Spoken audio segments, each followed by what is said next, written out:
Welcome to everyone here and in person and watching today's live stream of today's Basketball Media Day. We ask that those in attendance silence your phones. We'll start with an opening statement from head women's basketball coach Angel Elderkin before taking questions. First and foremost, I just want to thank everybody for coming out and learning about our team. I think every offseason is an opportunity for growth, and I think when we looked at this offseason, we were really excited about the fact that we had 10 players returning. Really excited about 2 fifth-years coming back using their COVID years, specifically Brooke Biggett, who will be with you guys today, Aaliyah Gilbert, who you guys have seen play, overcome a lot of injuries. She's a 5th year in the program. Really looking for her to have a good presence in the paint.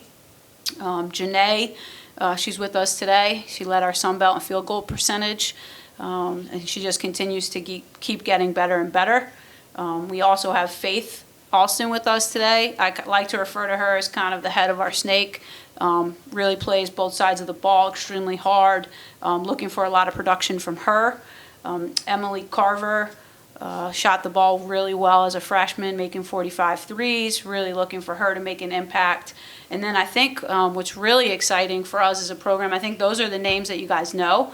And some of the other returners that have been part of our program that have been working extremely hard that we expect big things from would be Taylor Lewis. She's really, she came to us from middle. She's really put in a lot of work. She's doing really well this preseason. Dane, who's been with us now, going into her junior season. Just bringing, she's just grown up, and we're really she's been in our program, and so we're looking for her to do some things.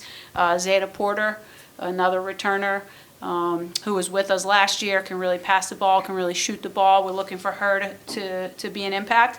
And then also Mariah Frazier, who saw significant minutes last year, helped us a lot in the defensive end, but now has really worked on our offense. So that's kind of a little bit of a synopsis of some of the players coming back.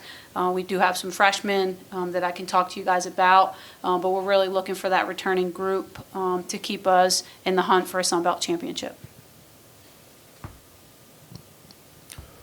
David Ware, 24/7 Sports. Coach, it wouldn't be Media Day if I didn't ask you a question about style of play. So with so many players coming back from a team that was actually, I think, maybe one of your more productive offensively during your tenure here, how do you kind of mold that continuity? Because it's felt like over time that hasn't been a benefit you've been given a lot, is continuity from year to year to year.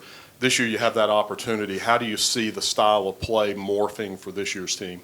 Offensively, I think we're going to look to do the same. We're going to be a little bit more 5 out and open the post up a little bit for us since we are smaller, but we're athletic. We have a lot of kids who can really get to the heart of the defense and puncture the paint.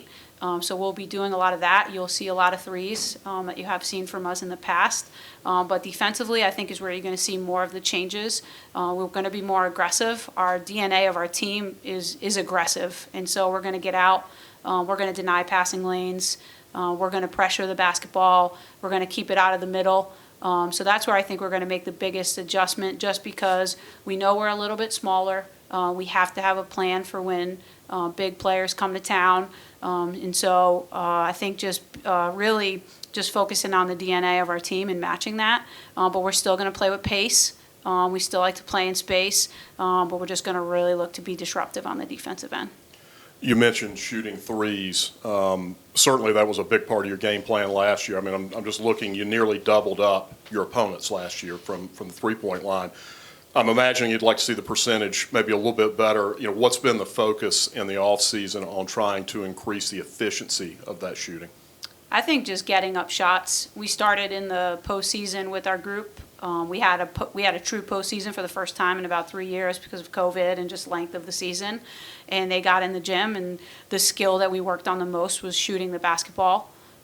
They translate that into the summer, and now we're doing that in the fall. So I say to our team, I say to our staff, if we're going to be one of the top teams in the country at shooting threes, we need to be one of the top teams in the country at practicing shooting threes. So we do a lot of that. They do a lot of that on their own, but then just really getting a good quality three. And then you mentioned more aggression defensively. I would imagine a big part of that is the fact that you do have 10 returning players with experience that are in the rotation you can count on. Is that just a matter of having more capable bodies that can go harder during the game because you can always sub in for those folks? Yeah, I think we're going to be deeper, and so we can play a little bit more frenetic. But I also think last year taught me a lot in terms of we settled into playing a zone. So if anybody came to see us play, we played a really aggressive zone that kept the ball on one side of the floor. And so in the off season, I just reflected and said, why not have our man-to-man match our zone, since our zone was so successful for us. And every year our team, I feel like when we get into the Sun Belt tournament, we rely on the zone so much. And so wanted to make our man very similar to our zone, but still be able to throw two different looks at opponents, so they have to prep for both. If you could just, maybe run through the thought process that went into your non-conference schedule. How'd you put it together? What kind of competition do you think you're going to be facing? And then how does that prepare you ultimately for that Sun Belt season? Yeah, I know this year with the Sun Belt, obviously there's a lot of new faces to the neighborhood. So I think in putting together the non-conference schedule, we needed to put together a tough one to prepare. I mean, we're opening up at Charlotte, who is an NCAA tournament team. So that's obviously going to be a tough one. We've got Davidson, another really in-state A10 team that competes for the top of the A10. We're always going to play our two Power 5 opponents. West Virginia was just new coach, so I thought, let's try, a different. We're always looking for different Power 5 opponents, but they were really successful at the mid-major level. Michigan, for whatever reason, Michigan, they call us every other year to come down there and play. They were an Elite 8 team, but they lost a lot of their talent. So that was just another one that we really wanted to play. We really just try to focus on our non-conference schedule and just try to play in-state opponents, really for recruiting. And we try to play the in-state opponents that have gone to the tournament and who have had postseason success, because that's where we want our team to be. Hey, Coach, you mentioned a lot of the returners that you guys are bringing back. Is there a particular vocal leader of this team? I think it's really a collective effort. We do have a leadership council that the team really voted on, but they've done a really good job collectively, and I think 3 of them are in the room today with Janae, Faith, and Brooke. But they do a really good job of just knowing what the team needs and who's going to be that voice at that moment. But it's been a collective effort, and it's actually been really great, because if one of them is having a day, the other teammate can have their back. And I think last year we had a super senior who, if you guys haven't been able to follow what KK Porter is doing in Portugal, it's been pretty awesome. Was able to watch her yesterday. She was just kind of like the heartbeat and the voice, but then there was a void when she was gone. And I feel like this year what's been unique about our group is there's several of them that are taking a leadership role. And among the newcomers, whether that's freshmen or transfers, has anyone in particular stood out to you and you think might make an immediate impact? They all have brought different things to the table. We do have a graduate player, Lauren Carter, who's not a traditional freshman. So coming in, she's somebody that we have high expectations because she has played at the collegiate level. She actually played against us when we competed for the WBI. She was on Campbell's team as a freshman, and she was almost a reason why we didn't win the game.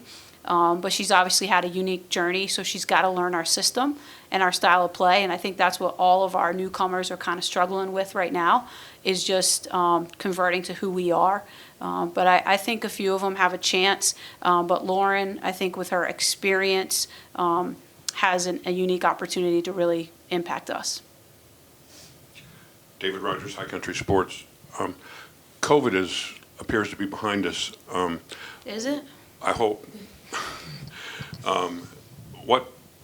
What did you learn from that experience, that couple of years of having to deal with COVID that going forward to impact your program? It's interesting because COVID, when it hit that year, it really gave me an opportunity to pause and reflect. And I think I still do that to today. I started off our practice today with just reflection of the weekend. I think prior to COVID, every loss, every win would just be so emotional. It would force me to become so high and so low. And now it's like, if we have a bad day, it's just like, okay, why? And what can we do to be better the next day? So the pause in COVID was probably one of the best things for me from a professional standpoint. But then it also just taught me that, during that COVID time, we spent a lot of time on Zoom with our players, really getting to know them, getting to know their whys. And so just don't take that for granted. When we bring a team on campus, it's bigger than basketball. We've got to be able to understand who each other is. We got to be able to be vulnerable with each other if we're going to play as one on the court. And so I think that experience at COVID has allowed me every year to just grow in knowing that it's bigger than basketball. And there's a lot of things that makes our team tick, and I've got to figure those out, and I got to work tirelessly at that every day. What does the competitive landscape in the Sun Belt Conference look like this year? I'm sure you've been monitoring the recruiting efforts and so forth of the other teams in the conference.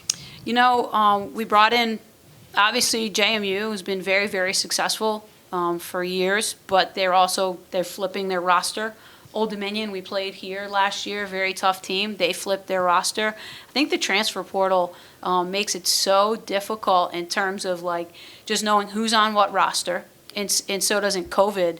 And so even my mind, when David asked me about our non-conference schedule, I am so laser focused on App State because I think with this new conference, the way we have to travel, the way we have to play, the most important thing is that our players know how are we going to win, and how are we going to lose, and just being focused on us every single day of the week, because just with travel, with prep, with new opponents, if we can just be the best version of App State, I think we give ourselves a chance night in and night out. But believe me, I've been already trying to watch film on some of their new opponents because I don't want to see myself in January and have one day of prep to play a Southern Miss that we've never competed against. So it's just trying to understand coaches' tendencies, see who's on the roster, and just go from there. Any further questions for Coach? Matt President, App State Athletics. Coach, a couple of changes to your staff this year. You've added Jazz Weaver and Alex Frazier. Can you just tell us about what each of those assistants bring to the table? Yeah, I think after our season last year and just evaluating and trying to fill voids on the staff, I think it was really important to bring in people that could connect with our players. Coach Jazz Weaver is exceptional when it comes to building authentic relationships. She's really good, got a really good pedigree in recruiting. We've got to try to win the state in recruiting.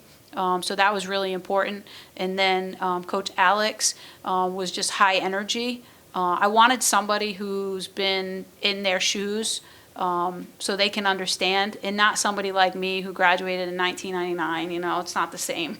Nothing's the same anymore, right?